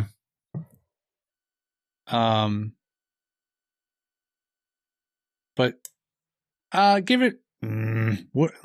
Let's put a C on that one. C for culling. It's probably the one I actually listen to the least. But whenever it does come on, I'm like, oh yeah, you know what? There's some things about this song I like a lot. Chocolate Chip Trip. I mean, that's probably. Well, just the disgust in your face. Well, it's just an instrumental. It's a drum the drummer. instrumental. It's just the drummer, and him performing it is cool, but he does it differently every time, which is fun. But I realized I had heard this performed in concerts years before. Yeah. I'm gonna give this one it feels like a filler song. Yeah, I'm gonna go D on it. Yeah. The funny thing is, I've seen him do way more impressive and awesome sounding drum solos live. So to commit what they committed to record, I thought was kind of lacking compared to what he can do. I don't know why I thought he could have done a lot better. Tempest, as me saying that. Yeah. Who Tempest. This is the song they got the Grammy for Best Rock Performance. Yeah. This feels like a song that probably would have also come out years prior. So this is a song, I believe, where there's at least a riff on it that they had been kicking around since like 95 and just never knew what to do with it. Okay. I'm going to put this as an A. Okay. I think in its entirety, this whole song sounds like it probably could have come out like Onima time. Yeah, it's got the most energy on the whole album. Oh, for sure. By leaps and bounds. And it just kind of peters at the end, though. It kind of loses its steam toward the end, and they just kept going. I'm like, you guys could have just cut this off a little bit ago. Yeah, I don't know why. There's certain things where you're just kind of like, it didn't need this certain part. Like, I even feel that about Numa. I'm like, Numa doesn't really need that opening riff. Oh, yeah, it doesn't. It could just start at the bass riff coming in. It doesn't need that little fucking bit at the beginning. It doesn't it's funny. Add or take away anything. Schism did that too. They had to have some little guitar thing before the bass line kicked in. Yeah. I'm not sure why are they afraid to let the bass line truly start off a song. Yeah. Because I don't think they've... I mean, Sober starts off with the bass. Yeah, but that song was written pre-Justin, so maybe that's it. Maybe they just don't like Justin that much. Maybe they don't like him as much. Yeah. They kept him around a lot longer, but they just don't like him. Yeah. They're like, we like the way you write songs better, but... All right, and then we have Mocking Beat. That's F. That's just a weird instrumental. It's again, isn't noise. It? Noise, yeah. All right, so here we are. Yeah, here we are. How are you feeling about this? Well, without really being able to see, because it's so small, let me make this whole thing bigger. Maybe that'll help. Yeah, I can't control what you see. No, I know, but I try to keep like your little video and whatever I'm looking at close-ish to my actual camera, so it looks like I'm looking at. Anyway, in review, after nearly 2 hours of let's review quick so we can stop doing. I mean, I don't know if I will even have the energy to look through all this and go, let's move that. Well, I'm just gonna say, I think we're stamped and approved. Yeah, I think I honestly think it's pretty good. Third Eye, Push It Live, No Quarter, The Grudge, Lateralis, Wings for Marie 1 and 2, and Rosetta Stoned are your S tiers. Yeah, I think it's a pretty solid S tier. I mean, Tempest is almost S tier, but again, it just loses some steam, and the reason is, because the guitarist, he's never really let loose. Yeah, his guitaring is always very restrained and very just. It's sort of what did I say? It services the song or does what the song needs it to do. Mm-hmm. He just kind of went balls out with this one, and like it was kind of like the music didn't have to necessarily convey an emotion or like something like that. It didn't have to do that. It was just like, let me just shred on my guitar for 15 minutes. And there's some awesome rhythm section parts too. Like it's I really like it. To it again. It's like I said, Tempest is a song I literally have listened to all the way through one time. I think that I think the guitarist has gone on to say that the some part that he wrote that ended up being in something like 21 4 time or something like that. Like that's ridiculous. Or whatever. I don't know what he said. It's something like, it could be like 3 sections of 7 or just straight up 21, however you want to look at it as far as the time signature goes. That's ridiculous. Yeah. So I think it's clearly the most musically interesting song on the album. And if it just didn't kind of lose the steam it had toward the end, and they just felt like they were just forcing it to be longer, then I would have probably put it at S tier. Well, there you have it, everybody. Sean's Tool tier list. So if you have not listened to Tool, these are Sean's recommendations for the best and worst songs. The ones down here that you can absolutely skip. I would say E and F for sure. You can just skip those songs if you want to. Yeah, there's no... let me look at them quick. If there's anything that leads into another one, that would say Message maybe listen to Back it just to do that. LAMC, Lip and Conjuring. Yeah, none of them are like even useful lead-ins to another song. It's not like Some of them Intermission are into album Jimmy enders or something like that. Yeah, so skip those. Skip those. The D's, go ahead and give them a listen. Yeah, maybe especially they're not awful. Like D. Iyer von Sauten, give that one a listen for sure. Oh yeah, actually, let's move that up to C. All right, yeah, it's a goofy, fun little song. Intermission reviewing is the just D fun. list, it's the best on there. Yeah, Intermission is just fun because it leads into Jimmy. But you don't need to listen to it to lead it into Jimmy. But wow, Fear Inoculum's in D. Yeah, you put Fear Inoculum in D. Oh, I really hated on that song. Yeah, it's hard though. Yeah, I personally don't think it's that bad, but you do, and that's Fear fine. Inoculum. I have Fear Inoculum in the same category as Intermission. Yeah, and I honestly don't even think Intermission necessarily needs D level, but but that's fine. Put Intermission and Fear Inoculum up into C. All right. But Disgustipated, oh man, I don't know. Should that go we could do this all fucking night. Should that go up to C? All right, if you're going to put put Intention down into D. Intention down into D, okay. Mm-hmm. Mm-hmm.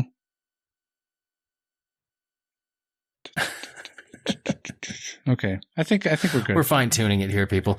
But yeah, feel free to if you're only listening, you're going to have to go on YouTube just to see this list. True. As I'm scrolling it way too fast for you to read it. But go ahead and if you ever want to just, dip your toes into some Tool, I would actually recommend starting from the worst and working your way up. That's a good because it's only going to ever get better.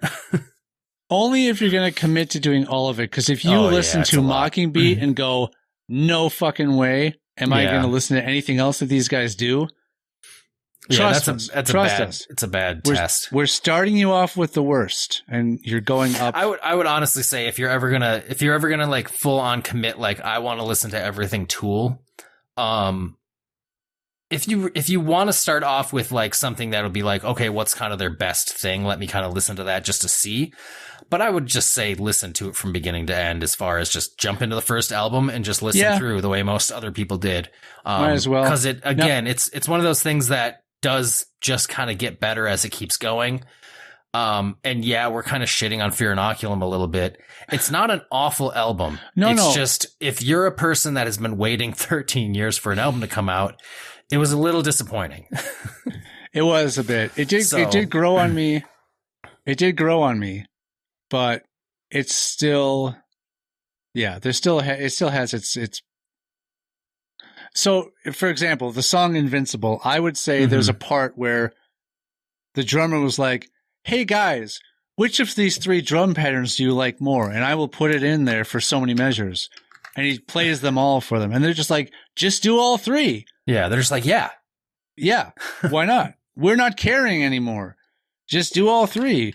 So there's points from that song where you're like, okay, when are we gonna? When's this section gonna end? Yeah, all the songs just felt like they were a bit longer than they needed to be, and I think that's where it kind of lost a lot of its. It just kind of lost me. It's hard to. It lost retention. It's hard to keep your attention. Yeah, if all the songs were a bit like, if they could have shortened all the songs a bit, or taken pieces of certain songs and made a different song with those other fun pieces that were a bit different. Like, you take Invincible, there's probably a section of it that's not quite the same as the rest of the song. Just take that out, make a different song. The funny thing is, Culling Voices being the shortest one on there, aside from like Chocolate Chip Trip, it's probably the tightest song. Yeah. As far as it doesn't feel like it's drug on. Yeah. It's just repetitive because it kind of just goes back to the same.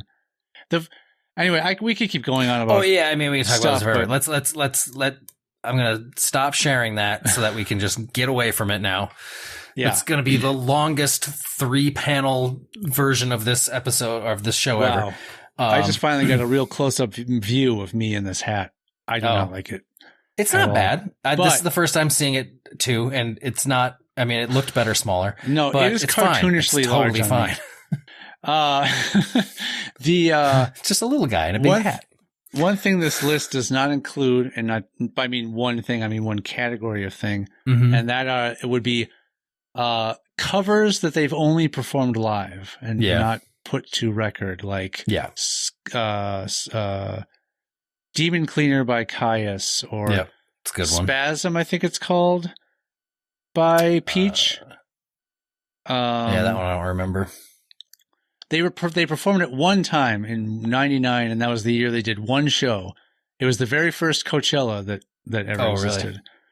Yeah, and that's the version. That's a song where I actually like the Peach version more than Tool's version. They did a song by the Ramones. I forget which one, because after one of the members of the Ramones had passed away, they performed a Ramones cover. Trying to think of others. That I've. A very famous a Stranglehold by Ted Nugent. They very famously covered that. So That's famously that you almost forgot it. That's all I can think of for now. There may be more. Well, this has turned out to be a very long episode. Didn't realize it was going to be. It's fine because, there was a week off where they didn't. Yeah, there was a week off from us, so it's almost like this is. We could have split this 2 weeks. I know. We could have split this into 2 episodes. Turns out. Yeah. I mean, we did prior to the build up to the tier list, then the actual tier list.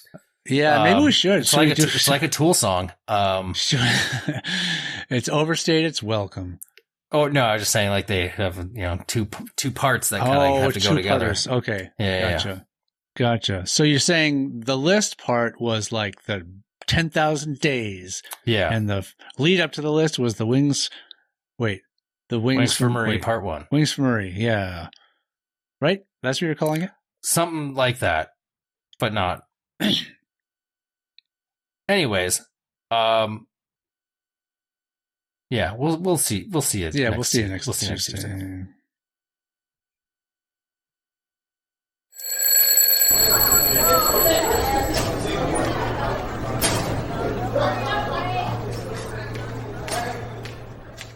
If you have a question, complaint, or threat for Sean or Matt, you can reach us on YouTube, TikTok, Facebook, X, or Instagram at hsfamouspod.